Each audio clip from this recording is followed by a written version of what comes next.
Welcome to Patent Pending. I'm your host, Gabriel Moncau. Today, I am joined at the top right by Chase O'Brien, former treasurer, future co-president of TSA, and who you call if you need to record biking animations. At the bottom left, we have Sarah Batta, reigning president of TSA, notorious TSA leader, and recently known for putting on makeup at 3 a.m. And at the bottom right, we have John Kolettis, also future co-president of TSA, most known for sharing a last name with his mom, and for the quadrillion events that he's been in, and the snails that he's taken care of there. So how are you guys doing today? Great.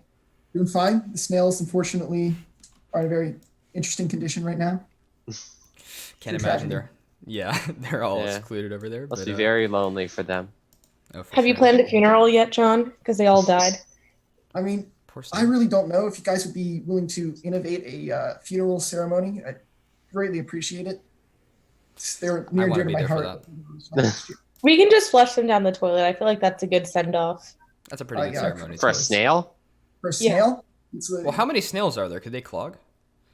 I don't know, but they laid eggs, so I don't know.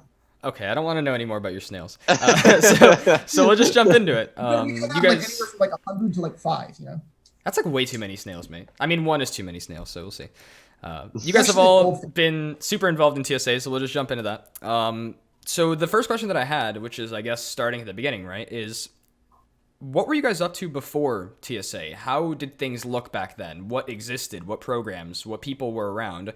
And how did this all sort of get started? Science Olympiad. Let's be totally honest. There was the 4th and 5th grade Science Olympiad. It was sort of pre-TSA, similar style competition. So again, there's an Olympic style format, and different events we could all convene in, and we formed teams. And at FAU, we all showed up, and schools across South Florida came to participate, and we fared pretty well in events. And for our first year attending the competition, we ended up with first place.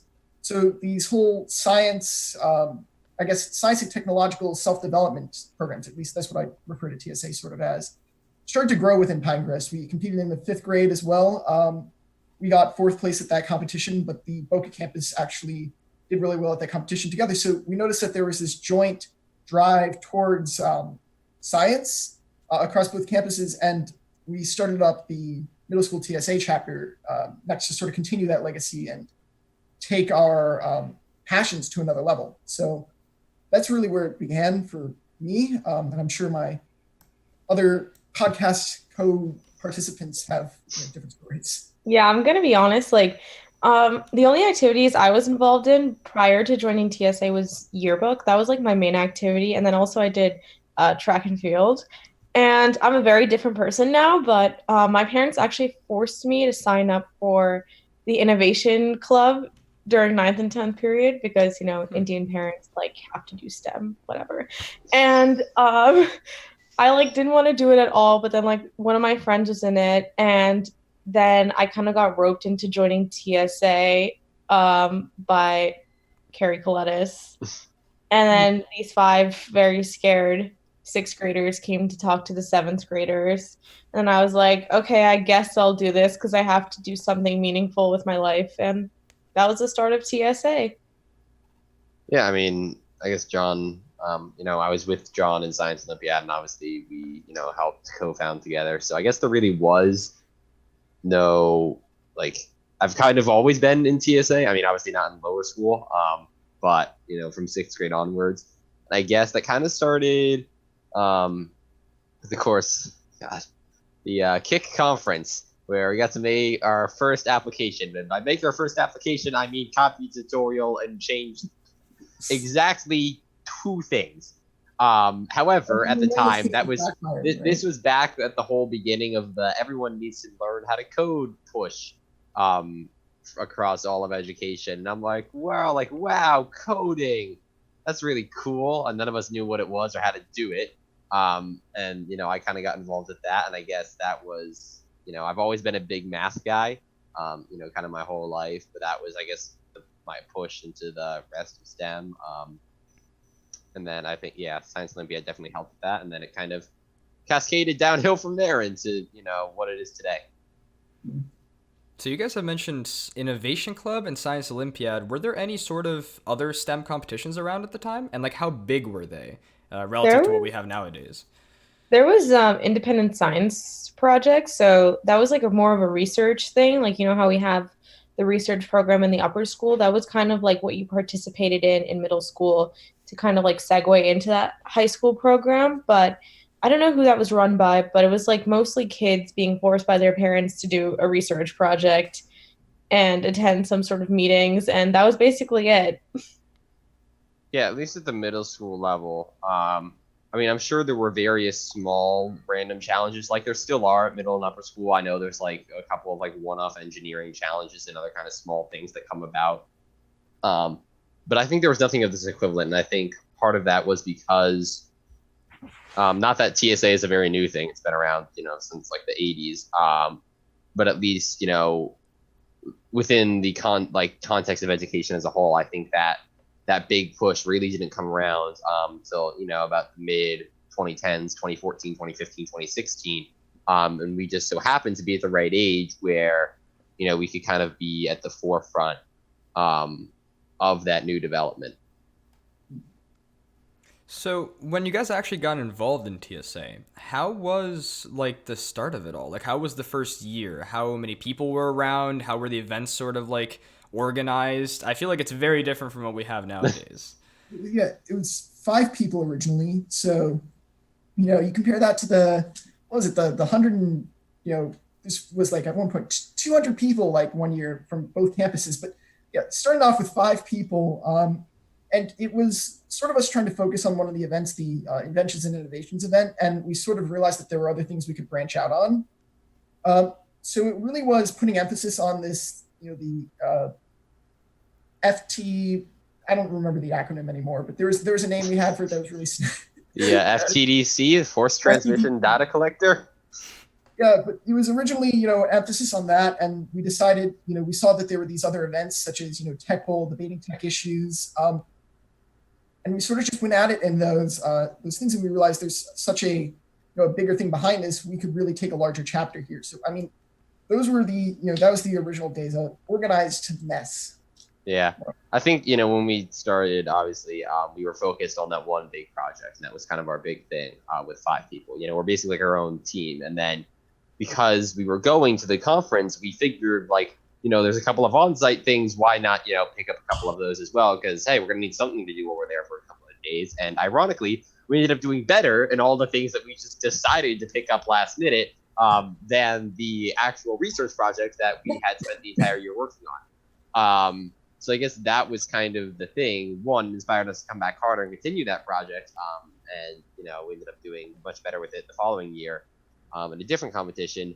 But that was also the thing that showed us okay, we can go even further. We can take out, we don't have to focus on this one event. We can bring in a bunch of people and have them do, all kinds of different events. And there were a lot of things on there that we, had never tried, and all kinds of things were there's a lot of events in this one competition that's not necessarily limited to the hard research event style stuff. There's still obviously a lot of events like that. There's a lot of traditional STEM stuff, your wood dragsters and your flights and your research projects and all that, and then there's all kinds of other things. And I think it was that mix that really got people in. I believe it was, I want to say about 20 or 30, maybe 30. I think it was 35 or something, middle schoolers. That second or first year, depends on if you count, the year John and I started as the first year, which I like to, but I know, I guess I don't know. So, and then the year after that, which I think Sarah can speak more to, was the year we had, all those 8th graders who were in it. That first year got big. We didn't have we started with just a middle school chapter. So then they were the ones who kind of pushed for an upper school chapter, which kind of began, a whole new cycle. Yeah, so with my first year, I was kind of, forced to join, but I would describe it as kind of a joke. I mean, we had 25, 30 kids. We'd show up to Sunday practice from 2 to 6 or something every Sunday, every week. But how it would work is that we would literally go around the table. I remember willingly signing up for children's stories for some reason. And then I had never even touched a camera in my entire life, never even taken a photograph, okay? And somehow I was the only person thrown into digital photography. And then I literally remember using like my iPhone like 5 and taking these photos and the night before the competition, and then like our chapter advisor saying like, wow, these are incredible. And then like actually using one photo from like a trip that like my uncle and aunt took like a year before, and thinking that the TSA people would never know. So just some of the stuff I did for digital photography. But like we'd go around, I remember like one Sunday practice, like we'd go around the table, like assigning events, very casual. And like we even made a joke out of like the Boca campus, because you're like, who's Boca? Like these like 8 kids, like they're irrelevant, like they're a joke, like they mean nothing. Like who are they? And we'd like there was like some sort of Fort Lauderdale Boca rival of some sort, and we'd like go around anytime like she'd say Miss Kolettis would like say, does anyone want this event? No response. Everyone would yell Boca at one time. They were kind of like the trash chute, and it was quite rough. It was rough, but I mean Boca pretty much accepted everything. Hey, Boca made it work, all right? Coming from Boca, it did not feel like that. I was like, oh, another event we can do? Yes, let's go. So that is not how we saw it. But certainly a good time for sure. Yeah, that's very different to how it happened in Boca. So you've kind of already kind of touched on like the different campus, like the way the different campuses did things. But what about people that weren't in TSA? Like, was TSA at all known at the time? Like, was it significant when it came to the school, or was it like really just you guys that knew about it? It was pretty small, and I think the most notable thing about it was like that there were just ugly uniforms that like kids put on like once a year for a week and went to compete. And the first year we did like pretty mediocre. We didn't do that great to get enough recognition, but I think like Miss Kolettis like reached out to so many kids, and then I know that after I left and went into high school, there were quite a few middle schoolers that joined, and that's just like her reaching out to like I guess science and math teachers and like encouraging students who have interests in those fields to join. But I remember our high school like ninth grade not having many kids either. It was like 10 kids, and majority of them were from the Boca team. I would argue, first off, Sarah, never insult the TSA uniform. TSA treason. But no, I would argue that it really started to pick up in 8th grade once the full sort of or like the semi-full chapter had gone for a year. I think 8th grade is when it really started to pick up, because we started to see a record number of people joining for the sake of fun. It wasn't, at least in the middle school chapter, it wasn't really about college at that point. It was like, I get to hang out, do this fun competition with my friends, but at the same time, I get to learn science and stuff like that. So I'd say that that's really when it became more, relevant and not this sort of experiment, and as Sarah's described it, a joke. Yeah. Well, I think for the year when it was just 5 of us, I said it was the equivalent of like one of those little side competitions that are pretty common. And I think it wasn't until after that happened that it kind of started gaining stuff. And obviously, Sarah said we didn't do really well, but of course we're doing that, and we're going against teams. I said TSA has been around since the 80s. We're going against schools that have had teams that have been around since the 80s. Schools that have literal classes where they have, hours each week dedicated to TSA. And we don't have that because obviously everyone else, has so many other things going on. They've got their academics, they've got their sports, they've got their fine arts programs. I'd argue that, there are very few people in TSA who pretty much exclusively do TSA. Everyone's got, at least one other thing, one other club, one other sport, one other something. But I think, once we started, being able to do kind of well, I think it was that, 3rd year, when we had the high school chapter, so it showed, okay, this is something that the middle schoolers can get in for the long term. It's not like you have the, you're going to have all of high school to build it. And then all the other high schoolers who saw what happened, you kind of tell it was going somewhere. And I think, I don't remember. Were there any, Sarah, you can tell me, were there any projects that year that placed? Obviously, I wasn't in high school that year, so I don't know what did really well. I don't know if there were any my freshman year. Yeah. Brooke and I did 2 events, and we placed 4th and we placed 6th in engineering and biotech, and that was an interesting year. I think Harrison actually placed in architecture, which was like a huge deal at the time. He placed 3rd or something, but I was just thinking about this now. I think something that might have attracted some of my friends to join TSA was like when Fort Lauderdale took that trip to the Zimmerman building. Oh, yes. Gabe was not aware of this until recently, No, but Boca wasn't told until years later, apparently. we all took a trip to the Zimmerman building, and I think all of us were like fascinated by his soda machines for some absurd reason. And we had like pizza, and we just got to miss like 2 hours of school, and it was pretty cool. It was pretty cool. And but I think up until then, like I think up until at least sophomore year, my sophomore year, TSA kind of had like a reputation of being like a nerd competition. Like no one would ever want to do it. Like what is that? Like if you were seen in the iLab, it was almost like social suicide. Like what are you doing? Like why are you a part of this? Like you voluntarily come to school on Saturdays to do like math and science. Like it was a crazy like concept. And I actually think it was like until that fashion design team evolved that it kind of lost its reputation of being like a nerd convention. It kind of became like something that was socially acceptable for like anyone to join. So that's something interesting, actually, that I do want to quickly touch upon, but because it'll be interesting to compare later. You kind of mentioned some events that were like interesting at the time, but what was there a specific event or a specific person or a specific team that was kind of at the forefront of TSA at that time, just so we can see how that's changed compared to now?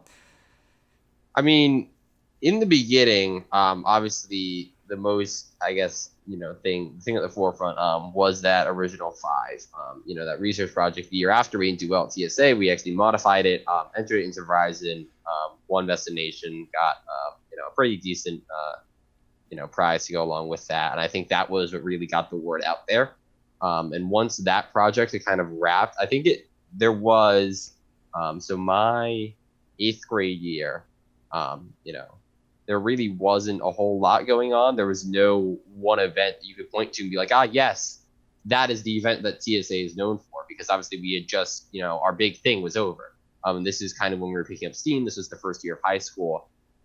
So I would say at that point, there wasn't an event at the forefront. And then next year, that's when fashion happened. And that is honestly, like I know, we like to joke about a lot, but if there is anything, Sarah said, that is kind of the one thing that really changed the reputation of the chapter internally, and is the thing that got us recognition within TSA. And I'm assuming we're going to get the chance to talk about that a little more, but and then since then, that is still stuck at the forefront, and we've seen, a lot of other events step up, and obviously, it's a little harder to tell when you're, inside TSA, because obviously what we know and what we see is not what everyone else sees. Everyone recognizes fashion. You walk into the lab and you see that dress and you see everything else. But then there are things that are definitely picking up steam. Video game, board game, music production. There's a couple of things that are, kind of starting to pick up and getting, a little more recognition from the outside world. Yeah, I know we don't really pay attention to this, but I know when I was an 8th grader, the female to male ratio was very off, and I know that was a similar thing with Boca, because I think Liza and Kara were the only like girls on the team, but it was like mostly guys, because like why would a girl ever be in the iLab, like unless you were there for a school project? Like it was kind of unheard of. And I think the first year that fashion was made, I think that was like freshman year, they made an attempt at fashion. It wasn't as good as it was now, but they made an attempt, okay? With the plant dress? It was pretty bad, but I mean, until people began to see that like physical dress being put together in the iLab, like they were like, oh wait, there's stuff in TSA that's not doing research and not building a dragster. Oh, interesting. Maybe I could use this on my college resume, because I watched Project Runway and think I'd be good on the fashion design team. And that's when we started to get girls. That was the only event that ever appealed to girls, unless you were like a STEM kid. But every single girl was like, oh, I watch Project Runway. Oh, I like to buy clothes and shop at stores. I like shoes. And then they were like, I must be on the fashion design team. And that was the start of growing TSA, I would say. And I think it's interesting you mentioned that, because now, Again, I don't know our exact male to female ratio off the top of my head, but I think it's pretty even now. And it's branched out a lot from fashion. There are obviously a lot of research people, and there are a lot of people who started in fashion who ended up kind of getting into some other areas. So it's been interesting to watch the growth in that aspect. And there's been, a couple other events that have motivated, even beyond the gender, even different types of people. I feel like children's stories has been another one of those events that has, gotten some people into TSA who, never would have joined otherwise. And then from there, they found their way into some other events that you never would have seen them, getting into. Yeah, I'd like to say, I think that there was another contributing factor. I think that one of the uniting TSA mentalities sort of is the fact that TSA is not exclusive to the nerds. It's not exclusive to a certain group. And I think by changing that mentality, we were able to switch, the ratio of females to males. We were able to even that out a lot more. But I think it was really because TSA is marketed as a place for everybody who has a passion to explore and learn to lead in the technical world. That sort of emphasis. Yeah, I know. I had to. I had to. But yeah, using that, I think that mentality is really what was responsible for a shift, as well as those events helped gain a lot of that momentum, and that's where we're sort of at today. It's acceptable for anybody to be part of TSA, no matter where you're from or what social group you're in. Yeah, I think, and I agree with John, a lot of the emphasis has shifted. I think the uniting thing is not necessarily our intellectual pursuits, whether you're a math person or an engineering person or a fashion person or an artist or whatever. I think it is the mentality, the work ethic, the mentality, the determination, the drive to kind of keep working, keep getting better. I feel like, that is a much better, for the most part, obviously you're going to have your outliers, both, above and beyond and below. For the most part, that mentality, I would say, is one of modern TSA's most defining characteristics, and I think that's where you get your best players from, the ones who, yes, they like what they do, but they're also here and they're willing to put in the work and even work at some of the things that they don't like. I think a lot of people underestimate how much nitty gritty, not so fun stuff there is. You'll see a lot of people who obviously everyone likes the finished product. But sometimes it can be really hard to tell what how to get there. You see that dress and you don't know how many times they had to resew that top. That could be the third version of that top. You see a wooden game piece and it looks nice, but it could have taken somebody 10 hours to sand that. You see the finished video game, but you never see the 10 version, the 10, 20 versions they went through and all the bugs they had to fix. And I think people are starting, but I think that's one of those things that if you've been in this organization, you see that. And that I think the people who are willing to go through that in order to get to the work, those are the people who stick around, and those are the people who become, your biggest and brightest and most important players. So I think that if we want to keep kind of going through the history of TSA, we do have to go through fashion. So I think most people might not really know the story. Do you guys want to just give like a quick rundown of why people keep hearing about this fashion team and what they actually did and what your involvement was? So I think it started off freshman year with a team of 3, Alexa, Sydney, Rhea. Okay. And the dress, it was the first time, I think, prior to, it was it was a big thing, because like anytime, like when they were walking to the interview, also it was like everyone had to step away from them, like God forbid they touch the fashion dress, like everything would be awful, like and the whole world would end. So there were like 5 people always guarding that like dress, even if it was hideous. It was like there had to be like everyone was surrounding it, like it had to be protected at all costs. Makeup, like Zoe, I remember, did Rhea's makeup for like several hours, and it was like such a big deal. There were so many pictures that were taken, because I think when this is being advertised on like the Pinecrest Instagram, it looks pretty cool in comparison to 2 kids standing next to a poster board talking about how to supply water to a third world country or something, or someone holding up their dragster that's like this tiny. Like no one wants to see that. So the next year, that's when an official team started to form, it was Diana, the senior. She was like very interested in making clothes.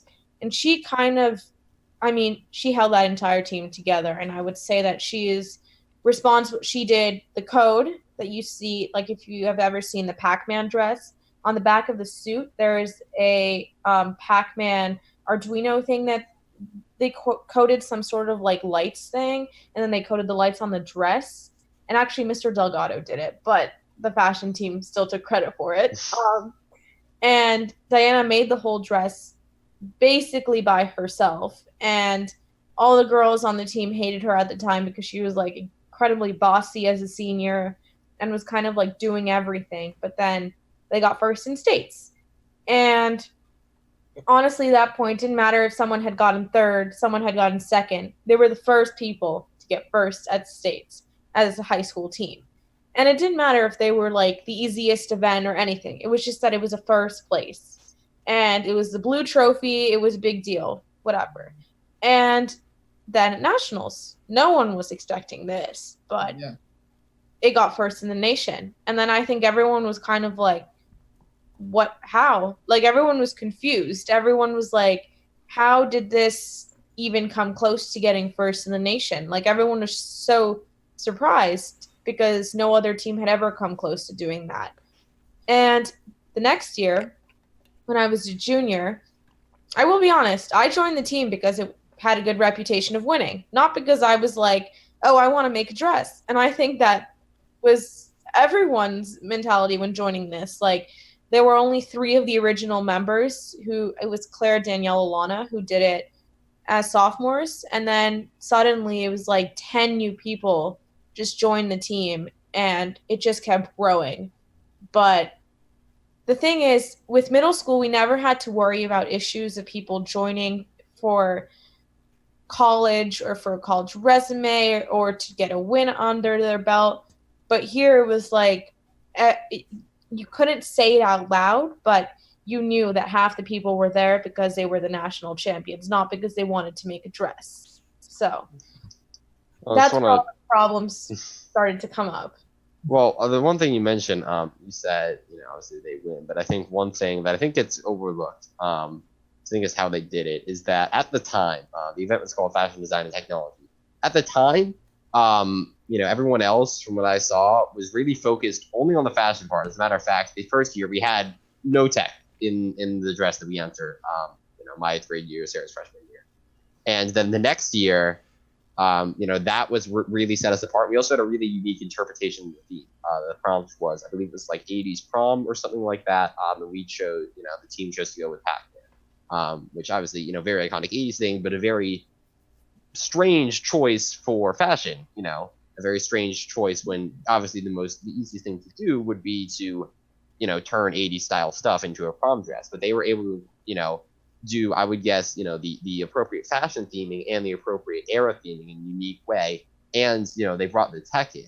And I think that was, a new way of approaching the event that nobody else had done before. You can criticize the structure or the way it was done all you want, but I think the one thing that nobody will argue is that their end product was something so different and so unique. And then obviously, into next, continuing that into next year, my sophomore year, when they won both states and nationals again, the theme was cosplay. And they chose to build the transforming dress from the Hunger Games, both the white and blue stages. And there, again, it was their unique interpretation. And then the tech, the lights on that dress at nationals were absolutely fantastic. And, when you walk around with about, a 10-foot pair of, 10-foot pair of wings, hanging out you like that is, it makes a statement. And I think that's the one thing that team has been excellent at, and continues to be excellent at, is making a statement, with their things. And always, like I said, there's going to be debates about the process, and you could argue that for a lot of teams. There's a lot of teams, that I look at and I'm like, okay, there is obviously some improvements to me. There are teams that I'm on. There are teams that I manage that I, even know. I'm like, okay, I can certainly do a better job with this. But I think it is really, really hard to argue with what they do. And I know that, TSA results aren't always super accurate. you can't judge based solely off results, because at the end of the day, there is some subjectivity. This isn't a track meet where it's whoever runs the fastest time wins. There's a rubric. There are judges. They are people. Sometimes there are even questions as to whether they are qualified to be judging an event. But I think, there is a reason why they've been winning and been doing so well. And I think that, the fact that happened is kind of what gave a lot of people the drive. We saw that, okay, we've come, and basically in 3 years, we have gone from literally nobody's. We didn't even have a chapter. It was 5 of us, to national champions in an event, and one of the most unique events. It wasn't biotech, it wasn't engineering, it wasn't track, it was fashion design. It was the events that really proved, like you said, that TSA is not necessarily just, the nerd club. It is, you can take people who might not be the most scientific people, who might not be the most research oriented, who aren't necessarily, the smartest in terms of they're in the highest math or the highest science or whatever. But if they come out there and they work hard and they're able to innovate, take unique approaches, that's what's going to pay off. And that promoted a lot of people, myself included, to kind of, I guess that is the one thing that I really like about our chapter, is that, we never take the easy way out. Nobody looks at a theme and is like, okay, let's just do like the obvious solution, because we know that's not what it takes. It takes, a long time to kind of develop these kind of really cool, really intricate solutions. And ultimately, even though we have yet to have another event win a national championship, we've come really close. I think we've had, I want to say 4 or 5 events get within the top 10. I had board game design place 6th last year, on-demand video, which was something we did at nationals last year. Basically as a throwaway, we ended up placing 4th. Tech Bowl placed 4th.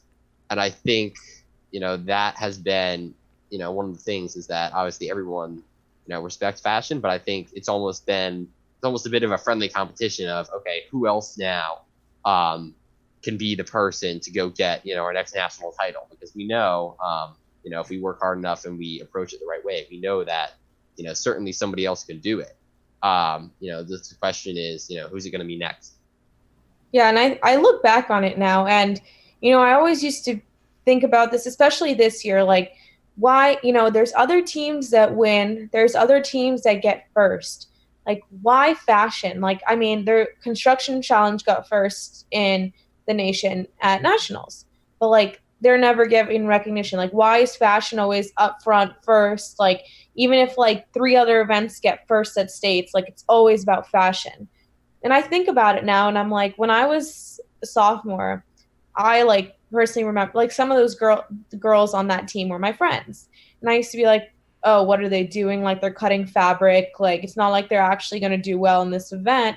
And I think that was everyone's, like, interpretation of these girls who have, like, never been in the iLab before. Like, you'd never seen them step foot near the iLab, or, as Chase said, they're not STEM kids. Like, and then they somehow managed to get first. And it was, like, last year was, I would say, was when, a lot of problems came up in my junior year. And I think about it, like, Gabe, if you don't mind, I can run through what happened. Please do. So we started with a team, and it was working pretty well. There were 17. They lost Diana. So that was, like, because she had graduated. And she was, like, the main leader of the event. And, they had won first in the nation. So now it was all about, keeping that first in the nation title. And Miss Kolettis was very keen on that happening. The girls were really wanted that to happen. So I think it was Alexa, Sydney, Haley, Danielle, Lana, Claire. Those were the original team members. And then suddenly they had 13 new girls join the team, which was, it was a lot.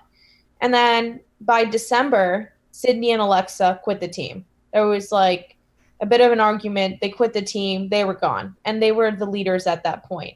So now, and Haley was kind of, Alexa's her sister. So she kind of, stopped being as involved as a result of that. So then you're left with Claire, Alana, Danielle. They now had never really led an event before, and then had 13 girls some were willing to do stuff, some were there just because of the national win. And you couldn't really, like, it was hard to figure out, like, who can I give tasks to and they'll actually execute them.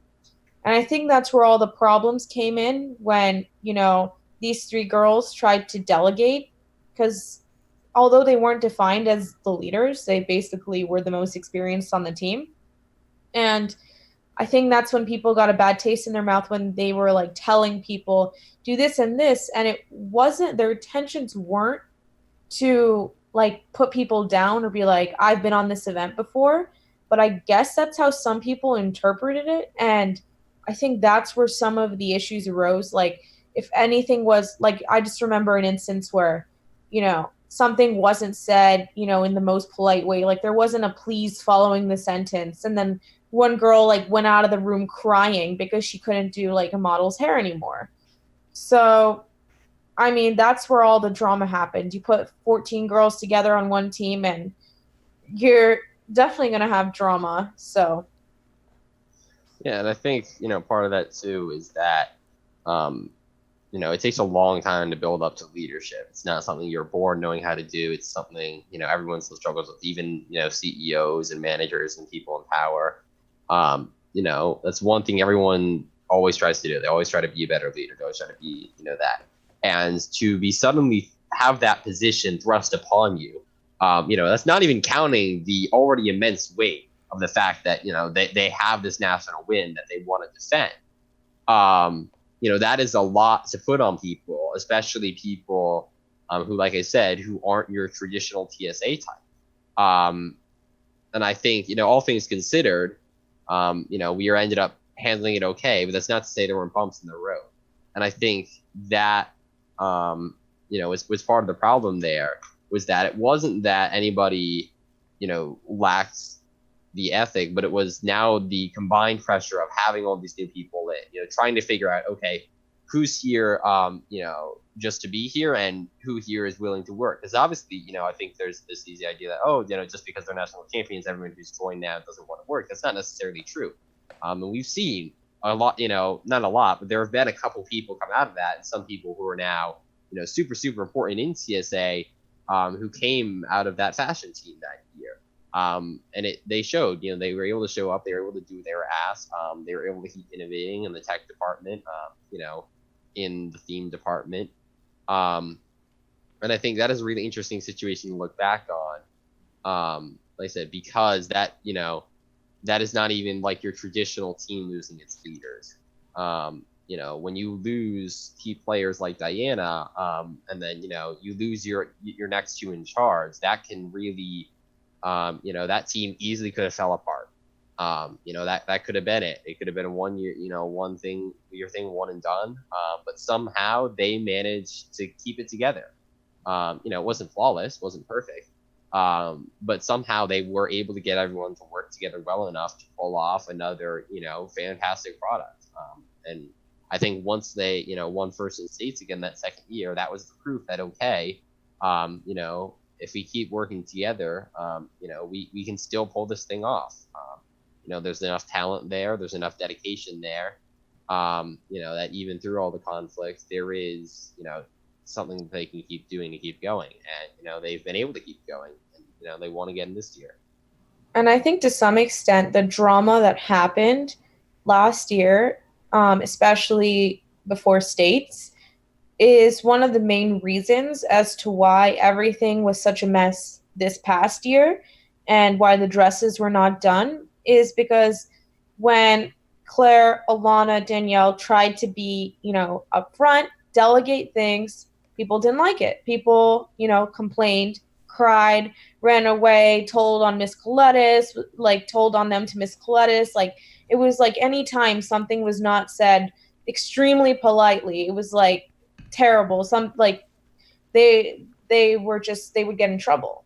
And I think one of the reasons why everything got so delayed this year is that, we had Danielle as team communicator this year.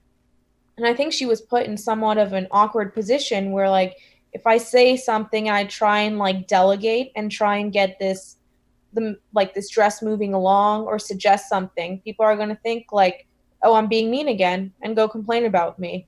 Or same thing if like Alana had done it or Claire had done it, any of those like original girls, it would have come across as rude. So I guess like what they tried to do was like have everyone else have an equal input, but then nothing was ever decided, and that kind of backfired. So like the main challenge of that event was trying to find an in between of like delegating and being a leader, but not being offensive and making girls go cry in the bathroom and to Mrs. Kolettis at the same time.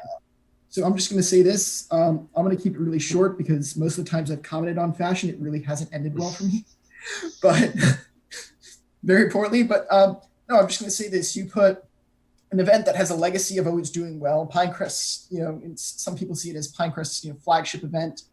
Very strong personalities, people who've been on there for various times, and a desire of everybody to succeed. Plus obviously the drive of the members of our organization. You're going to end up with some sort of conflicts. There's a very delicate, it's a very delicate situation. You can either pull off something really amazing, or you can have internal conflict. And I think we've seen both sides of that with this team. And I like focusing on the good things that they have done. There's just these things that we've got to recognize next time we go into organizing this team, and how to develop good norms that would harness the good and prevent the bad. But I mean, that's just sort of how fashion is.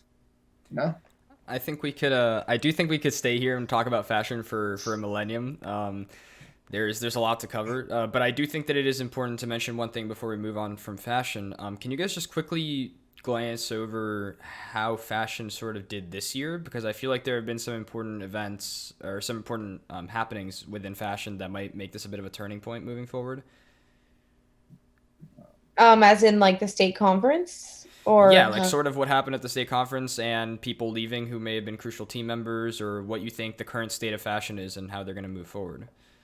So we started off with like everyone there, I would say, was a returning member aside from like 3 people. And we all would say, I didn't go to most of the meetings because I just write the portfolio and I know that. But I know that how it worked was that like there were several meetings to decide on a design. The design changed every like 2 weeks. I think the first issue was that the theme was terrible. Everyone hated the theme because it was so broad. Last year was cosplay, and then Hunger Games was immediately chosen after like a week of thinking. And this year was like, well, you can't copy something like the Hunger Games. Like last year was just all about replicating the exact dress that was shown. And this year was like, actually, you need to come up with something, new. Like you have to actually. Futuristic formal. Futuristic formal wear. So that was the first issue. And I think it was like last year we had the wings. It was a huge thing. And I know when you make something that impressive, it's all about seeing the next year if you can top that. Can you make something that's even better than the wings? Can you incorporate tech that's going to blow people away and make the wings seem like they were not even that big of a deal? And it was, I would say, Danny and Esther were, they were thinking big. They were thinking like I don't know if you saw the little spinny thingies, but that came with one of the dresses, but, it was hard. They were going for stuff that was going to be hard to execute. And there was definitely a lot of overambitious people on this team thinking like, how can we top the dress from last year? And that's sort of where some of the issues came, where people were thinking too large scale. And at some point, I don't know who it was probably Danielle, the team communicator, put her foot down and was like, we need to get a design. Like, it's January. We don't have a set design. We don't have fabric. We have just sat here, talked about the design for 3 months. We have no progress. And we had new members on the team. And somehow it just became Claire, Julia, and Lana, Skylar, Danny, like the same people, same like 5 people working. Only these 5 people out of a team of 11 working on the dresses. And it was just like some of the same issues of having too large of a team, people who are willing to help but are never there, or people who are willing to help but don't have the skills to, and like kind of dead weight, but not really, I guess. And that's where things got so sidetracked, where the dresses were literally being made at Julia Gordon's house the night before the conference. I think it could be best described as you've got on one end the pressure of trying to top what you've done the last year. The other end is that other teams are trying to catch up to you. So you've got two sort of forces, plus some communication issues and some logistical issues. Led to a less than ideal event. We still performed obviously very well, but I think that the way in which we got there is something we need to focus on in the future. But that's what I think the root cause of it was, just all of those things collapsing at once. We were unprepared to handle that. Not me, but the team was unprepared to handle that. Yeah, well, I mentioned earlier that the thing that's always defined that team is, one of the big things has been the execution of their ideas, like choosing something that is always new and innovative, and approaching it in a really unique way. And I think, that is also a big downfall, is that when you've done that for so long, there is this idea, and this is, I think this is a problem within TSA as a whole, that there is a quote unquote perfect idea that one day you will find something and you'll be like, oh my gosh, this is it. This is the thing that will win us, first place in the nation. This is the greatest idea for this theme we could have possibly done, and we're going to be able to execute it and do everything perfect. And I think sometimes, obviously that's important. You want to get a solid concept going. You want to have something with which you feel comfortable and you can do really well. But if you spend too long on that, then you get caught up, and essentially the marginal benefit of continuing that discussion for another 2-3 weeks is so tiny that it's almost, at some point you have to stop yourself and say, look, this isn't perfect, but we can make it better in the execution, but giving us an extra 2 weeks to execute this could make it far better than the extra 2 weeks we could spend discussing what could theoretically be a better design. Because, that's an important thing too, the execution. You could have a brilliant, absolutely flawless design, but if you execute it poorly, you're not going to do well. And I think about this, Chase, and it seems like the people carrying that event this year were, for the most part, I won't say, there were definitely some people who were not seniors, but it was, for the most part, it fell on that same group of seniors. And I'm thinking, it's interesting because, I know college is not the most motivating factor, but we all had submitted our applications. All of us had been accepted into at least one school at that point. And it was the same 4 girls, it fell on them for the most part. I just remember one practice and them having to pull together this dress 2 weeks before we left. And honestly, if it hadn't been for that group of seniors, and I'd say see ya, there would not have been a dress this year. But I think, if we're gonna finally move on to something other than fashion, I think they know now. Obviously they've been aware of their problems, but I think this year at States it was really close. It was really, really close between first and second. And I think there have been, now I've seen enough people who know that they need to kind of get their act together. And like I said, they know that they can do something great, and they can, because there are a lot of fantastic individuals on that team with fantastic ideas, and there are a lot of they have the infrastructure, they have the funding, they have the resources, they have the people there who are willing to help them, who want to help them, and want to see them do well, both inside and outside of TSA.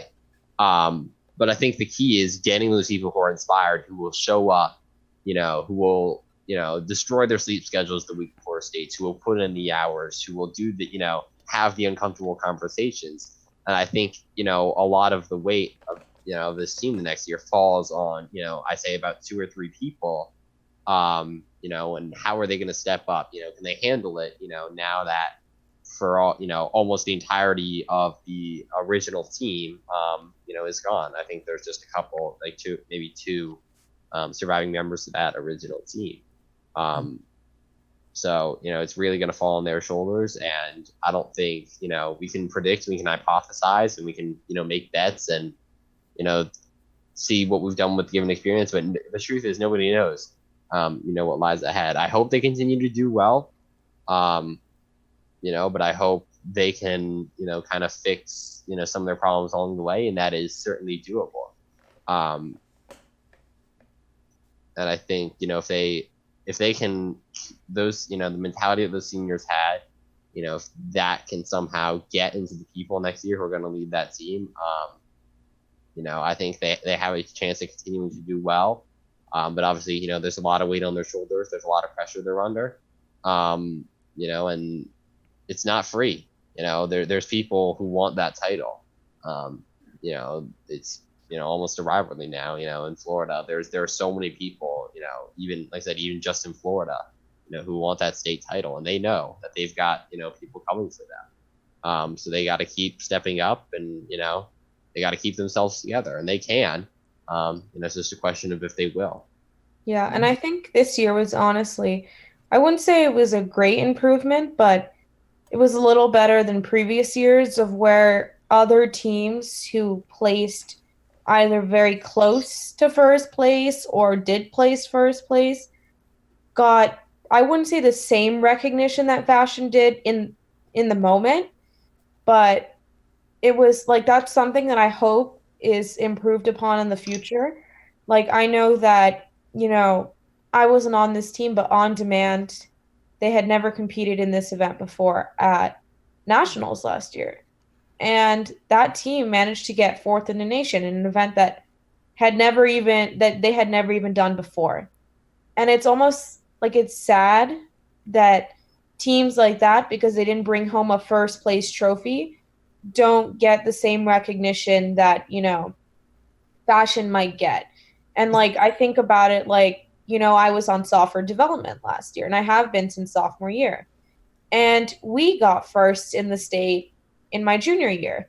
And just because it's not something extravagant like a dress or like a prototype that everyone has access to or can see in being made in the iLab, it's almost like not given the same recognition as that fashion dress, even though the same amount of hours may have been, put forth towards making our final app or whatever. So yeah, it's that glittery, vibrantly colored dress that's sitting prominently in the middle of the iLab that has become sort of a symbol at TSA. Whereas the this is even with the skill-based events that we even haven't that we've won first place in, don't get as much clout, I guess. Or I don't know what the proper term you'd use is. And actually, I think about it now, like John, Chase, and I have all been in that situation. Like, so mine was first with software.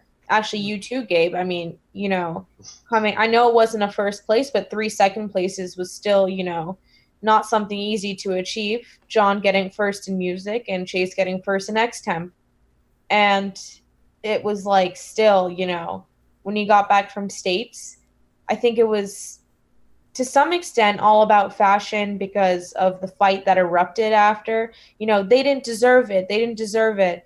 But it's kind of sad that that was the main focus after states, like saying that fashion didn't deserve that first place, whatever, and not recognizing that. And instead of just recognizing those teams that went from like a 6th place to a 2nd place or got first, when you've never even competed, Tech Bowl getting 2nd, like, there were just certain events that were not, I'd say recognized to the extent that they should have been. That's definitely an interesting point. There are a lot of events that I think fly under the radar in that way, but I think that there's a few more big picture things that we definitely need to cover if we're going to tell the full TSA story. Specifically, like we've now gotten to the point in the history of TSA in the story where we kind of see an explosion. Now people are more aware of the Zimmerman funding. Fashion has won a lot, and it's come a bit to the forefront. We're getting way more people signing up. And the Edge Room happens, which I think is something that we might take for granted nowadays because it just exists, but it wasn't always like that. So how was that moment, I guess, the building of the Edge Room and like that sort of change in public perception, the club grew a lot. How did that all happen? I think the thing that's most important about the Edge Room is that it's in a space that everybody can see. The library is one of the chief congregation spaces within Pinecrest. Everybody goes there. And the fact that you have this, there was obviously some negative reaction because some of the quiet study area was taken, but the fact that you see this room there with with these windows that are facing into the library, everybody's like, "Oh, what is that?" This innovation initiative is really taking off, and it's taking off fast. So I mean, like that's sort of where the Edge Room ties in, is that it was like another sort of shiny, attractive thing. Even though the Edge Room is not inherently TSA focused, the expansion of that program further under Mrs. Kolettis, I think really brought it sort of into that sort of level with the the explosions, further fueling that, I think. Yeah, and I think obviously in the world as a whole, that kind of, like I said, that initiative from like about 2014ish, the whole big STEM push has kind of died down a little bit. But I think within the school, the fact that TSA keeps doing well is almost a gateway for other programs and stuff. To get going, like I said, now that we have the edge space, the social entrepreneurship. But at the same time, it is that double-edged sword wherein so much attention goes to TSA that I almost feel like it kind of, detracts from some of the other programs that, deserve more recognition. And I think, any of the higher ups in TSA recognize that there are things, the big two that come to mind are robotics and science research. Those are some other incredible programs. DECA who also too, have, to a certain extent. Hmm?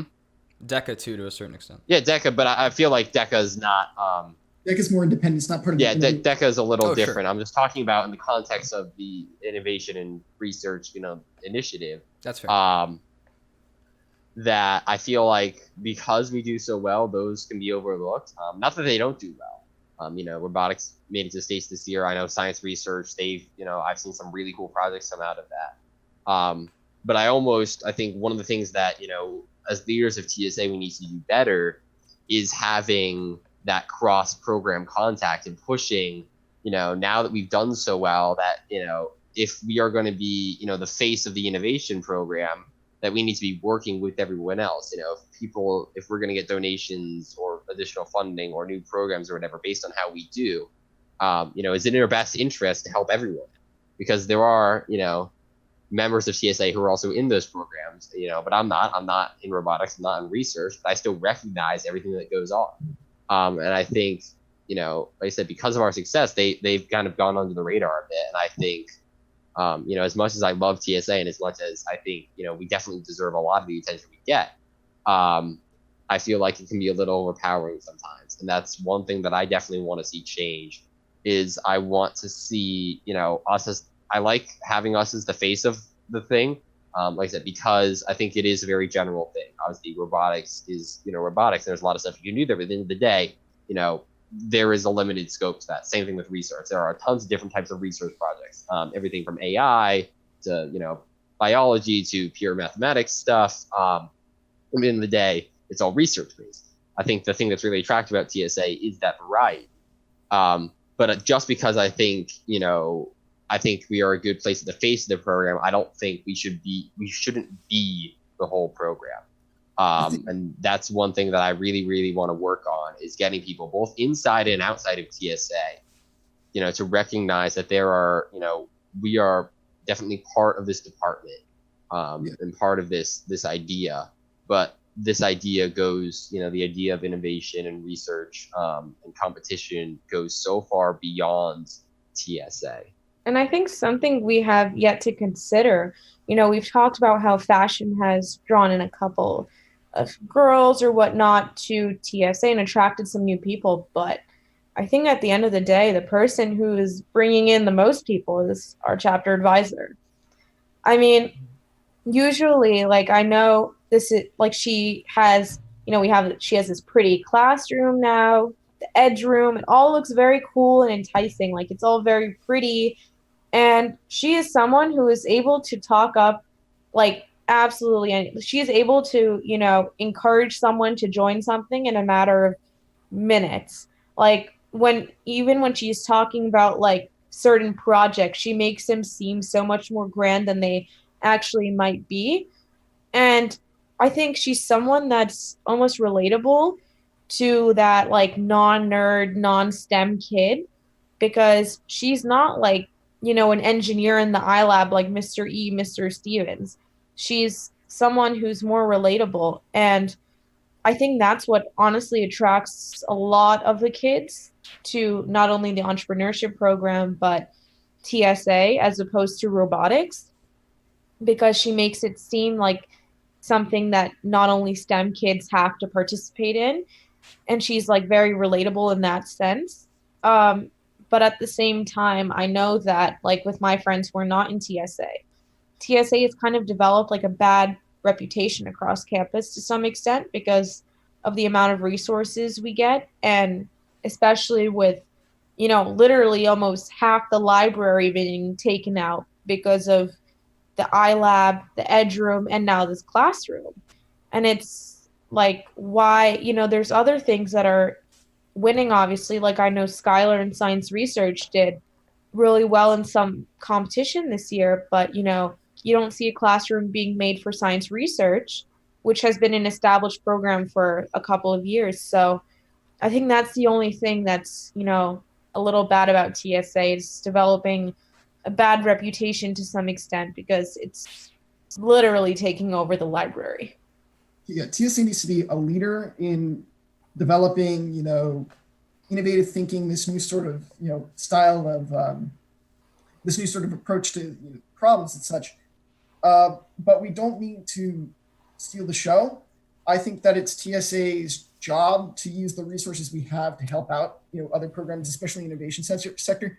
I was just going to add on to one thing that Chase said, you know, was about the department thing. I think that TSA needs to be the PR problem that TSA has, besides it being this giant organization, relative to the innovation thing is this: it's like TSA, robotics, and to an extent science research are all grouped under the term innovation. Not innovation is TSA, robotics. I don't know if what I'm saying is phrased in the correct way, but TSA should be treated as if it's one branch of an innovation program, not as if it's some sort of collective independent part. Like I said, I'm not sure if I'm saying it correctly, but you know. But I think about it, you know, John, you say that all these organizations are under the same umbrella of innovation. But, you know, here are just like some examples. First of all, we've taken over half the library. I've mentioned this. The second thing is that 2 years ago, you guys went up on stage in Stacy Auditorium the day before school started and talked about TSA. None of these other organizations were ever mentioned at all.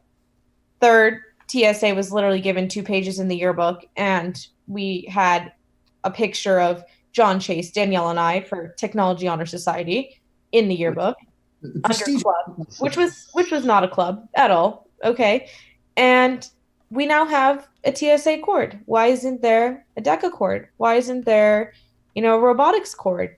We kind of like, you know, we're pretty shitty people. We like throw robotics in the back room.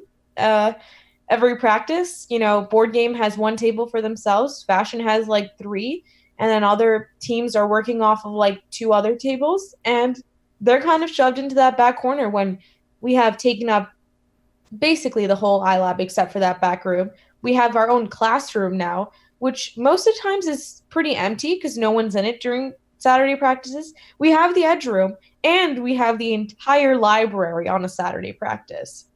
So I think there are definitely some issues in the way in which things are run, and I feel like TSA, like the kids in it, TSA as a whole has a sense of like entitlement to some extent.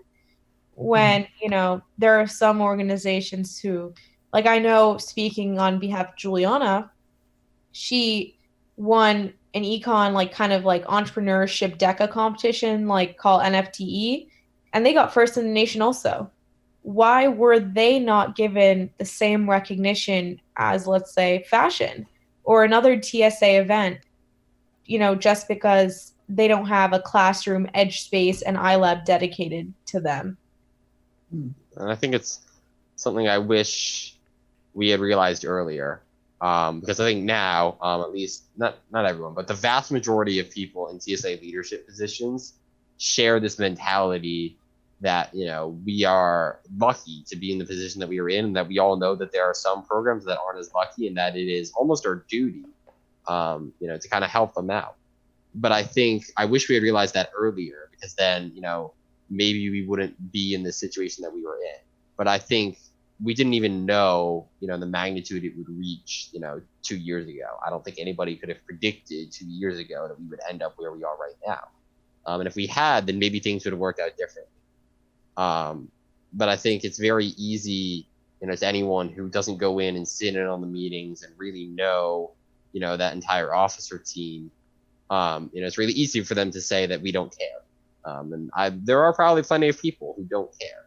But I think there are also lots of people who do. There are lots of people, in this program who've been in those other programs. There are lots of people like myself. TSA is the only innovation program I participate in, unless you want to count like the computer science club, but I don't. But that doesn't mean I still recognize everything that goes on. And I still want to help those people out because I agree. We deserve a lot of the recognition we get, but there are also so many other things that deserve just as much recognition as we are. And, I guess that's easy for us to say in hindsight, but I think that's one thing, that I really, really want to drive home is that, we are really, obviously it's not pure luck to get us where we are. It is our hard work, our dedication, willing to put in the hours, but we aren't the only ones. I think it's easy for outsiders to say that we are the only ones. And obviously, of course, this is ignoring the fact that obviously none of this is happening in a vacuum. This is inside of a complex political management, I don't even know what to call it, like any other high school program is. There's always, some other factors. And obviously there's some things that are out of our control. We can't control our funding. We can't control, the spaces we get. We're just given what we got and have to work with. And we're lucky that we get so much.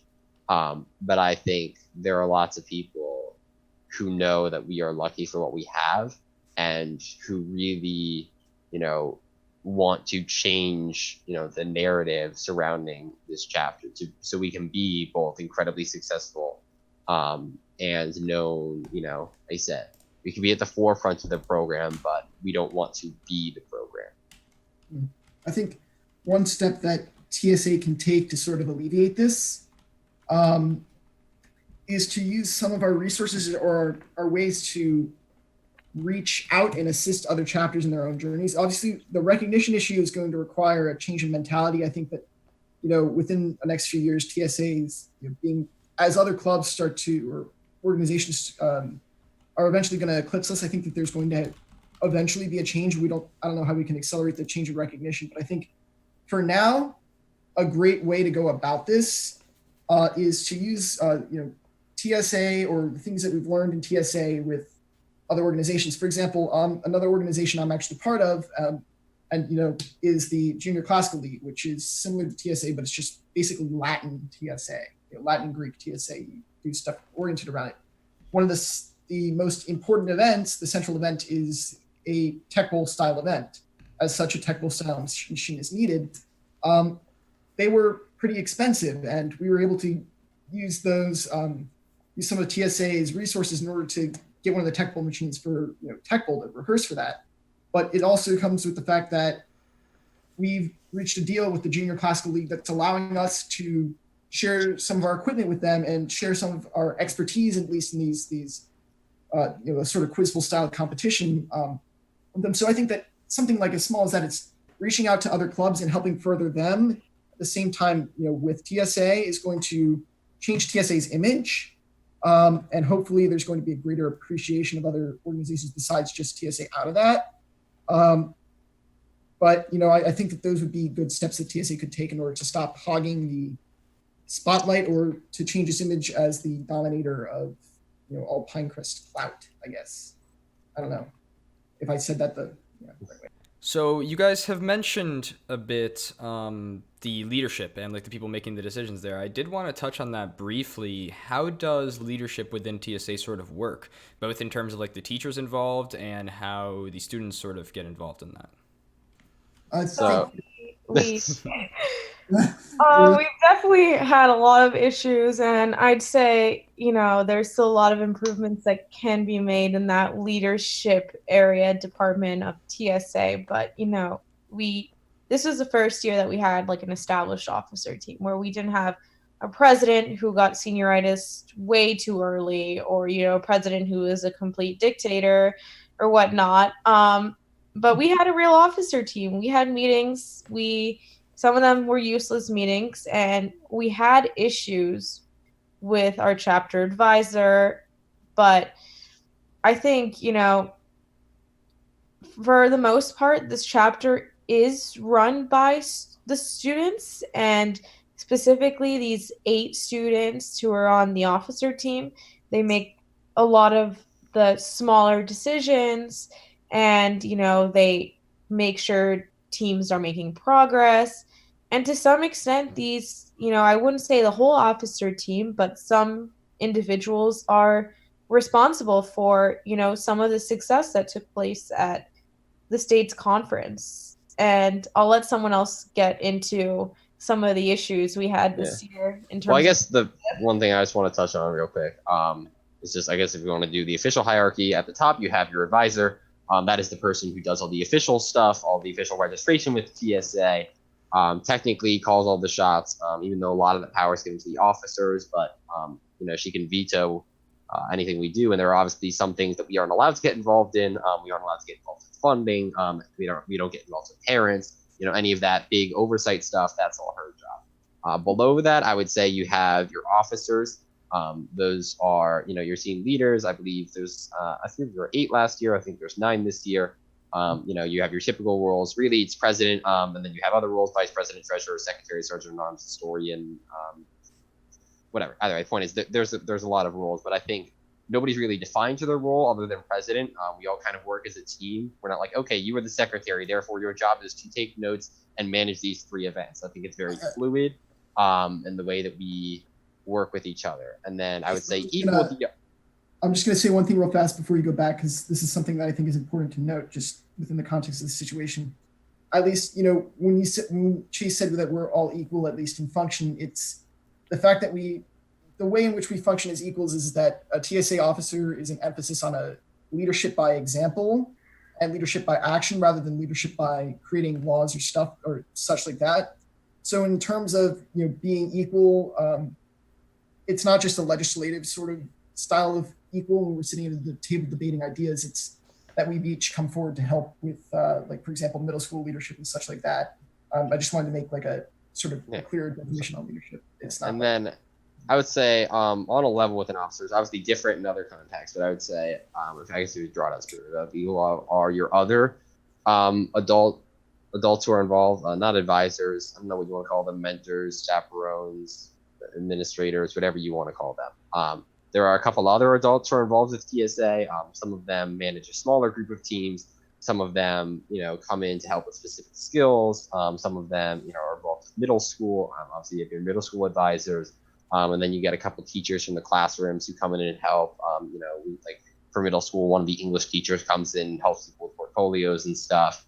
So obviously, that is a very different responsibility, and they have responsibility in the sense that they are adults and we are still high schoolers. But we have very different tasks. I think there are very little interference there. And then obviously your advisor is ever sick or, absent or, is too busy with classes or personal stuff or whatever. They can kind of take over, temporarily to kind of help run. And then I'd say your third level beneath your officers are your kind of established event leaders, your big players within TSA who don't have official roles, but who are pretty much unanimously recognized as leaders and important players. You have people, both we have team communicators, who are the people responsible for, setting up communication within teams and managing meetings and that kind of stuff. But then outside of that role, there are plenty of people, who are responsible for running the teams, kind of making, big decisions if it comes down to it. Not that, a lot of the things we do are team efforts. But at the end of the day, there is, every team dynamic is very different. Some teams have a very well-established leader who, is kind of the driving force. Some teams have a well-established leader who does a really good job at managing everyone else, but the inspiration comes from everywhere. Some teams don't really have an established leader. Some, projects are solo, so everything works differently in that way. But there is, I would say, definitely a level that people kind of use to prove themselves. And generally speaking, all of your people who are eventually chosen to be officers, first come from that group, and the people who show up all the time and consistently put in good work and good effort. And then Sarah mentioned earlier that, guess you want to talk about it. I don't want to go into full details because it's a little personal, but there was, last year at Nationals, our advisor got sick the morning of, basically at about 2 a.m. And we had already knew that two of our other advisors, our other big middle school figures weren't going to be there. So that was the first time when, really it was kind of all on the officers. Obviously, we had our chaperones there, and a couple of them knew a couple of things. But there was, I would say, only one or two people there who really knew anything about TSA beyond the fact that it existed, and they were there to kind of, make sure everyone was behaving appropriately, keeping themselves on track, not going out, the usual chaperone stuff. And they were great. I loved them. They were all fantastic people. But obviously, anything competition related, a lot of that fell onto our shoulders. A lot of management, a lot of helping out middle school, making sure that we knew where everyone was supposed to be and when, and working with the chaperones in that way. And I think that was, the thing that really kicked the officer team into gear. Both teams, both last year's team and this year's team, we technically transitioned officers at the end of nationals. However, we kind of came to a unanimous agreement right away that, like, all right, screw it, everyone's in power now because, we kind of need all the hands that we can get. And it worked. We did a really good job. And our advisor, told us that we did a really good job. And then at the start of this year, that led, to a bit of some power conflicts because, there were some things that weren't really well defined as to whether the advisor got to do this, the officers got to do this. Obviously because, we are technically, the elected leaders, the student leaders. At the end of the day, there are some things that we just can't get involved in, some things that are ultimately above our head. And there is a little bit of gray zone.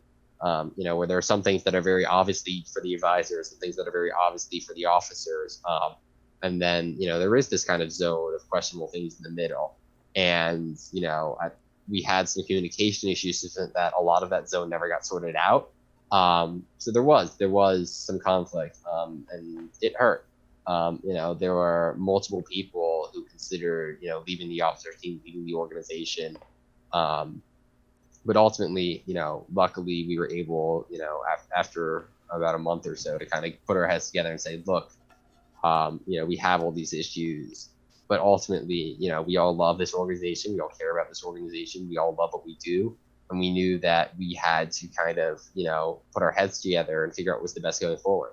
And I think, the way we did at States this year really proved that. The way, we changed management, we changed the role of the officers and how they were involved, keeping teams on track and managing documentation and managing teams, and doing all these other things. And we really saw, we got second place in States this year.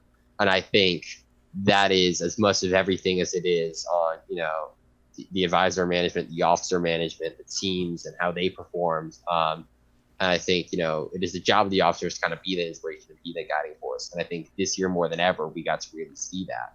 And I think ultimately, that conflict, we both saw that no side was ultimately right. There was, there were issues that ultimately the officers were right on. There were issues that our advisor was right on. And neither one of us could have known that, in the heat of the moment. So I think, looking back upon that, that is something that, as much as painful as it was in the moment, I'm kind of glad it happened because I think we all learned a lot from it. I can say I'm a better person because of it. And I did some questionable things there. I said some things that I, shouldn't have said. I said some things that I didn't mean, and, not that I've made some strange decisions. But like I said, I think if it wasn't for that, that conflict was going to happen at some point. And I think I'm glad it got, out of the way really early this year. And that, I think we've resolved a lot of those tensions. There are obviously, like there is in any leadership position, there are some tensions within the officer team. There are tensions between the advisor. There are tensions, between, teams and team leaders and all that stuff. But that's always going to be there. It's never the case of, okay, we're going to have some sort of perfect system. It's what do we know, what worked, what did it, and how can we keep doing better? And I think everyone wants to keep doing better. And I think we keep finding new ways that we can keep doing better. And I think we're going to continue to keep finding new ways that we can do better. So I'm, kind of really excited for next year and kind of what we can do, as a team now that we've kind of learned these lessons and seen this year, that the way we manage things, it's not without its hiccups, but ultimately it is a really big factor in getting us, the results that we want. And I think that with that, we've kind of gotten up to present day with the TSA story. We've kind of covered how we got here, which leaves one question. Where do you think we're going from here? What do you think are the current problems in TSA that really need to be addressed? What do you think TSA might look like in the future? And why do you think that is? Well, I think, sorry, John, but one of the main things that I think is going to be a huge issue this next year is that we were a pretty good group of seniors, Gabe. Like, we, had a lot of talent, and, there weren't many of us, but we were ultimately that first batch of kids that when TSA was officially established as a chapter, we were that first group of kids. And we didn't have, we haven't really discussed middle school, but we didn't have any high schoolers doing our project for us. So a lot of it was, us having to learn, teach ourselves. We didn't really have like many mentors at the time. Now, I know Miss Saunders is, great for helping kids learn, but, we didn't really have her at the time, and we had to teach ourselves, and we became better because of that. Whether it's the fashion girls teaching themselves how to sew, your team learning how to use, a new platform to make a game or a 3D animation. It was like all about teaching ourselves how to use things and then becoming better because we didn't have people doing our projects for us. And I think one of the main struggles next year is that, they're losing a lot of talent, and they're losing, we were a group of kids who joined because we wanted to do this, not because of college obligations or trying to boost our resume. And, that the reason for that is because we joined in middle school when college was not a factor. And a lot of the kids in the rising senior class this year only joined in high school. So their intentions at times are unclear as to whether they joined because they want to do this or because they did this for college or to get into a better school. And, it's very uncertain whether, they will lose half of the senior class next year because they get in early decision or submitted their applications following either November 1st or December, whatever it may be. But I think there is some level of uncertainty there as to what's going to happen with this chapter, and considering that a lot of the team communicator roles were assigned to seniors this year, how reliant they can be upon this rising senior class. I mean, I think the biggest issue that we learned this year, and that continues to be a problem, is communication. Communication is huge, and this is coming from somebody who sucks at communication. It is something that I'm always working on. It's something that everyone should be working on. Again, I think, we are lucky that we don't have to deal with a lack of talent. There are lots of really talented people.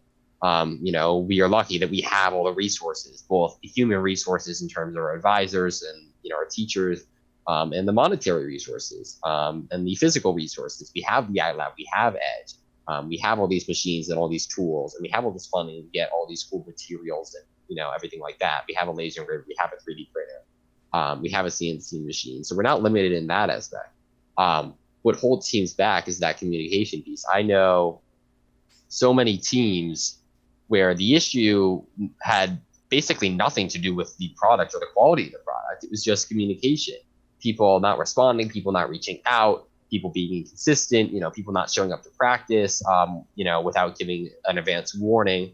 And I think if we want to keep ourselves on track, that communication piece is key, and even with outside of teams, communication between the officer and the advisor, communication within the officer team, communication from the officers to the teams, getting everyone on that same page. Because, it's one thing to have all these individual people who think they know what they're doing, but if nobody knows, what the rest of their team is doing or how anyone else will behave or react, then you're not really going to get anywhere. And I think it's hard to tell how that's going to work out. Because, even on fashion, a lot of the problems have been communication. Not necessarily a lack of communication, but, the tone with which we communicate and the way in which people receive things, that is also part of that same topic.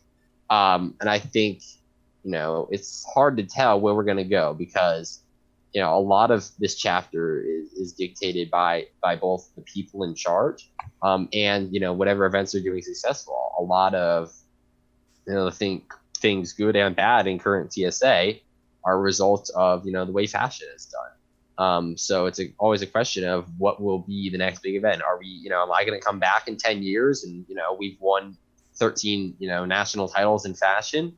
Am I going to come back and fashion is now like hasn't won anything since I left? We don't know. We don't know what that next event is going to be. We don't know what the people are. We don't know who's on that forefront. And the same thing is about the leadership too, because a lot of what happened this year is because of the officer team, the work that they put in. If you get a bad officer team, that can discourage everyone. And as much as we can speculate, you never know. We've seen people who we thought were excellent fall off the face of the earth, and we've seen people who I thought had no business being here become some of the most important players. And I think you're never, however much prediction, how much betting you do, you're never going to be able to figure that out. You can speculate, you can hypothesize, you can do whatever you want, you can create the greatest plan on earth. But you have to find people who are willing to put in the work and the effort, and I hope that we do. And I think if we do that, if those people keep coming the way they've been coming to us, then we're going to continue to be, an amazing chapter for years to come. But that is something, that we can set all the precedents we want. We can write all the rules we want. We can give them all the resources. But that is something that is out of our control. That's for them. That falls on their shoulders.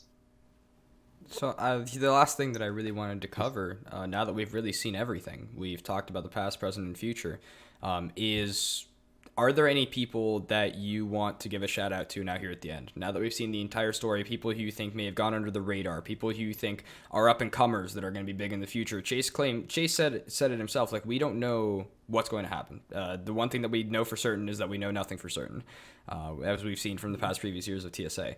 But is there anybody in particular that you think maybe deserves more recognition than they get, or are going to be at the forefront in the coming years, for example? I mean, Gabe, you obviously, you were not in an officer position, and I think that's why, sometimes you don't get the recognition you at times deserve, especially leading those three teams. I mean, literally, we call Cybes the trash chute. It was the poo-poo team. Like, that's literally what we used to refer to it as. And that placed second this year because of you and some other people. But I'd say, those senior boys that you work with time and time again, just because you guys are in Miss Saunders' classroom, no one can see how often you guys meet. And honestly, if I wasn't an officer and friends with Chase, I would have never known that you guys were there, every Tuesday, whatever it is, twice a week after school in her room. Like, I would have never known that. And I think, those kids are sometimes, not appreciated to the extent that they should be, just because they're not in the iLab during Saturday practices. But they ultimately do what they need to do. Everything gets done. And aside from turning in the project late last year, I don't think there's ever been any issues with complaints or any sort of conflicts that, have been serious enough where the chapter advisor has had to step in. So I also think alongside that, we got to put Ms. Saunders' name in there, and maybe even Mr. Swanson from the Boca campus. Back when TSA was at the Boca campus, he was instrumental, and Ms. Saunders came over as well to Fort Lauderdale, and she has done a lot of really cool stuff that definitely flies under the radar. Yeah, I mean, if we're gonna, I have a lot of people, so I'll make it brief. But I think I've got three people in particular. The one person, hold on, I've got four. I'm sorry. I guess we're gonna go with somebody. I guess I want to talk about two people who proved themselves: Lexi Bancroft and Esther Lynn. Lexi is somebody who I casually, I knew who she was. I didn't really know her. She joined, and honestly, at first, I really underestimated her. I'm like, I don't know what she can bring to the table. I'm not gonna lie. I asked myself, I'm like, why is she here? And then, for board game that year, she stepped up and she did a bunch of our sculpting for us. There's something she had never done before. But she was willing to do it. She put in the work, and that was honestly one of the polishing touches on that game that year, and helped really helped us perform, when you get to United States, but helped us perform at nationals. And I think, and then this year, we put her in charge of children's stories, and they went from being disqualified last year from reading the wrong rules to getting third in the state. So, I have to give huge props to her, for being there, for showing up, for putting in the work, for learning new skills, and, kind of always being a positive influence. I guess the second name in the they've already proved themselves category, Esther Lynn. She joined fashion as one of the, another fashion person last year. And then, again, she's one of those people, she put in the work. She came, but even before nationals, I really didn't know her name. We kind of became friends at nationals. And then this year, she, kind of took over a lot of the tech side of fashion and was relentless with that. And I think, moving forward, she's going to be, I said, it's about those people in fashion who find that motivation. She's one of those people who shows up every day, even she has swimming and all these other conflicts, but she still finds a way to be there. She puts her best work out there. And, obviously she has a skill set, that team really needs. So I have to give her, major credit for that. Person number 3, God, I'm sorry, there's so many. But I'm just going, one from each grade. Ben Weber, another person who was a big player in middle school. Last year came in, also because he's a freshman, he didn't really, get the greatest and most grand events. But he put in the work, for both CAD architecture and CAD engineering. He'd show up, he'd get his stuff done. And we really saw that in his character as well. He's, a fantastic person. And I think, I kind of can't wait to see, this year, I know he wants to branch out into a couple other stuff. And, now that we've seen that, we are welcoming that wholeheartedly. And the last person I want to shout out is Brady Markson. He was probably the most important middle schooler this year, a genuinely fantastic person and one of the hardest workers I have ever met. Always in a fantastic mood. He doesn't complain. He gets his crap done. Every single time. And he is, very consistent, very reliable. And, I really can't wait to see what he does in high school, with high school TSA. And he's one of the people that I feel, really confident in, knowing that even if everything else goes to crap when I'm gone, we'll still have Brady Markson. Sorry, John, I'm going to interrupt you again. Chase has made me think of a couple of other people. I won't talk too long about them, but one is Juliana Cascarano. I mean, this girl, does it all. She's in DECA, she's in robotics, she's in TSA. She stepped onto that architecture team a month before the state's conference and literally put together their entire model and designed the entire thing. And basically led that team to get, 4th place, which is pretty impressive considering how delayed their progress was. Another person, 2 people that I'd grouped together are Mia Starkman and Sarah Gotkin. Children's Stories has never done well. Never. Ever, ever. I joined as an 8th grader. That event is one of the hardest events ever. I don't think they're ever given enough recognition as to how hard that event is. But I know under Lexi's leadership, that team ended up getting, 3rd place this year, which was absolutely incredible. And the last person is Jules Skillfu. I mean, this girl took my engineering design board. I had to ask her once, and she took our engineering design board and painted something so nice. And she sat outside for, I think, 5 hours one practice and did the whole thing for us.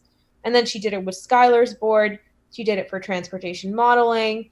But you never even have to ask her twice. She's always willing to paint whatever or design whatever. And she's just great. So those are some other people I thought of. Well, as for me, anybody have anything else to add before I go this time?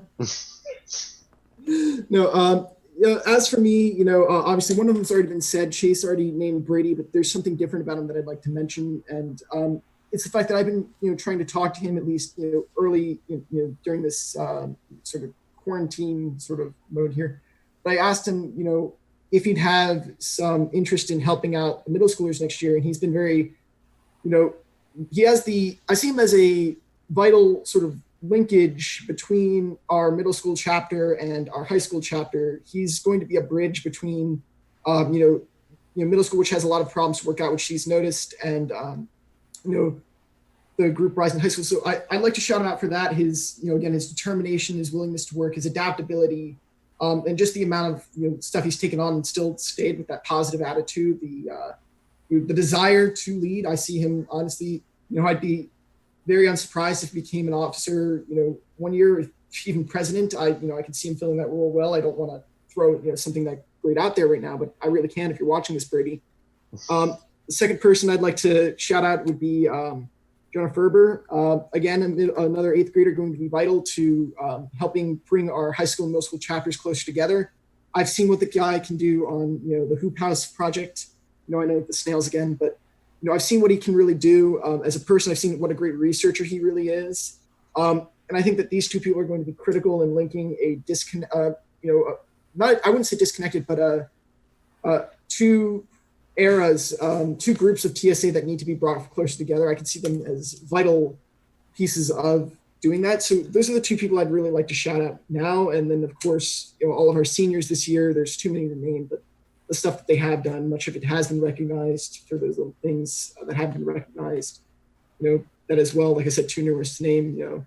But I mean, there's that, and I can't wait to see who our future leaders are going to be next year. And I'm proud of everything people have accomplished, especially Chase and Sarah as well, and Gabriel Moncau.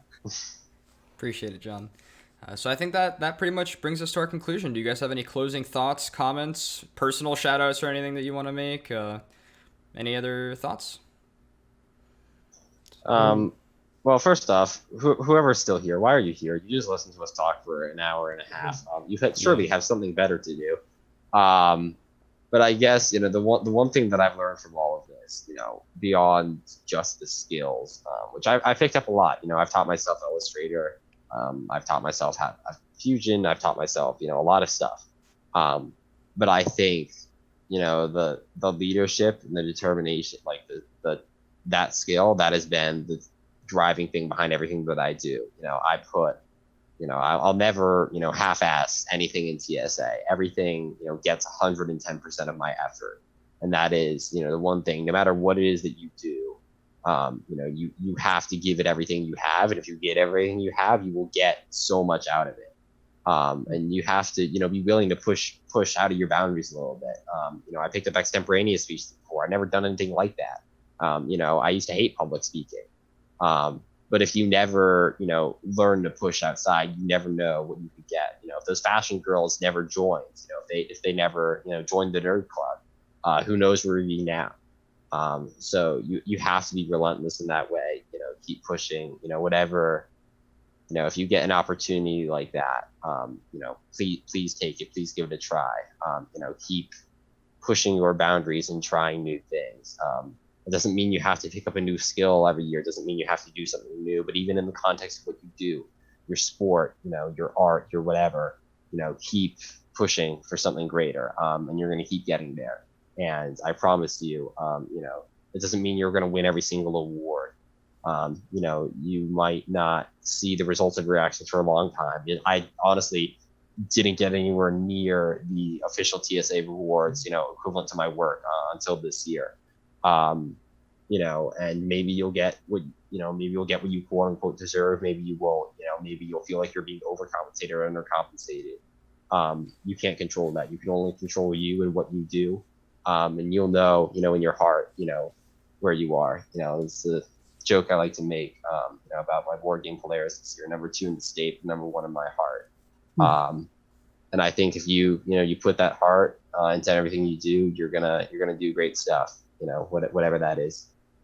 So, at least for my closing statement, I'm just going to pose a small rhetorical question right here. But it's this: what is TSA? You could look at it as a conglomeration of different events. You can view it at various levels of, by individual events, the chapter, everybody. Is it the competition? Is it the journey? Is it the trip? But I see TSA more as an idea. without you strip away the red, white, blue, and the flash colors in the name, it's just another academic competition. It's got its special things. It's very influential, but it's just another academic competition. But it's the idea that has formed TSA and continues to govern TSA that I find most important. It's the fact that anybody from wherever, all over the place, can go to develop themselves, learn to. I'm going to say it again. I'm sorry. Lead in the technical world, but it's really a way for people to be introduced to these new foreign concepts, to take these leaps that they never thought they could do. It's a place of self-discovery, all in a collaborative and nurturing environment to prepare people for the real world. I think that it's this central idea that TSA, continues to push it, that makes us so special and has, gave it a very important place in my heart. I can see that's done so for Chase, Sarah, and Gabe as well. So I'm going to urge anybody else who's part of any other organizations, if you're even if you're part of our chapter without, try to develop that idea that it's a place where everybody can grow themselves. I think that that's really worked for TSA and made us the special group that we are. And I can't wait to see how that idea changes. It's, obviously fluid by nature, but,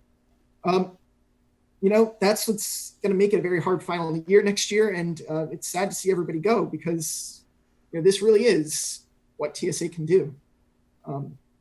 That's all I can say. For my concluding statement, this sounds cheesy, but TSA has really changed me as a person, as a leader. And I've met people that, have made me a better person. And I've become friends with people that I probably never would have spoken to. I know Gabe, I probably never would have said a word to you all 4 years of high school if it hadn't been for TSA. And Chase would have just been another kid in my math class. And John, I would have never seen you either. And, I've made friends that, I've learned so much from, whether that's learning how to use the laser engraver, the 3D printer, but also just, some of these people have such good qualities that have allowed me to just grow as a person and become nicer, become, more of a people's person, become more confident. But I was definitely a shy person prior to joining TSA, and I would have never expected to be president my senior year, but it's definitely changed me. Mrs. Kolettis has changed me. And, although there were sour parts along the journey, like the Civil War and some fights, bitter moments, whatnot, all of it was definitely worth fighting through because this was definitely 5 years I will not forget, just because, to some extent, because of this organization. So I Great love thoughts. TSA, I guess. I agree wholeheartedly. Thank you guys for coming. I had a great time and appreciate you taking the time.